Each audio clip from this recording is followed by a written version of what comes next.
嗯，咁犀利嘅？點解92減19可以得出183咁大嘅數嘅？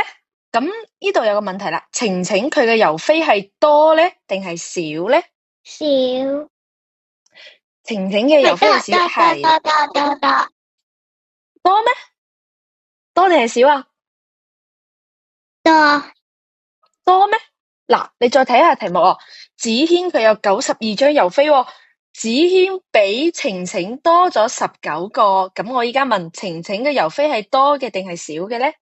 哦，少，係啦，少嘅。OK，嗱，圈咗起身。嗱，咁少嘅情況，我哋要用加法定係減法？減，係啦，用減法，用邊個數減邊個數？大嗰個減細嗰個，係啦，咁就係92減19，係咪？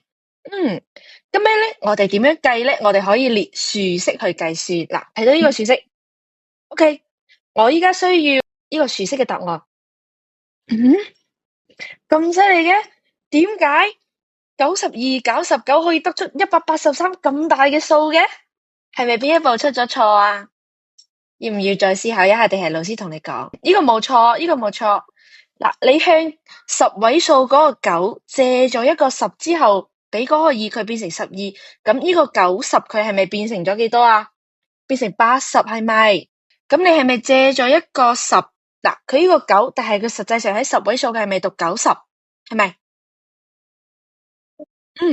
？90。咁呢個1咧，佢係1啫嘛，但係佢喺10位數嘅係咪讀10？啱啊，係啦。咁你呢個9咧，借咗一個10位俾呢個2，俾呢個個位數，咁佢係咪剩翻8？佢就借咗一個啫嘛，係咪？係啦，佢變成8。OK， 8減1等於幾多？係啦，咁樣先係啊嘛。OK 嗎？私訊 WhatsApp +85263697996即可免費上堂。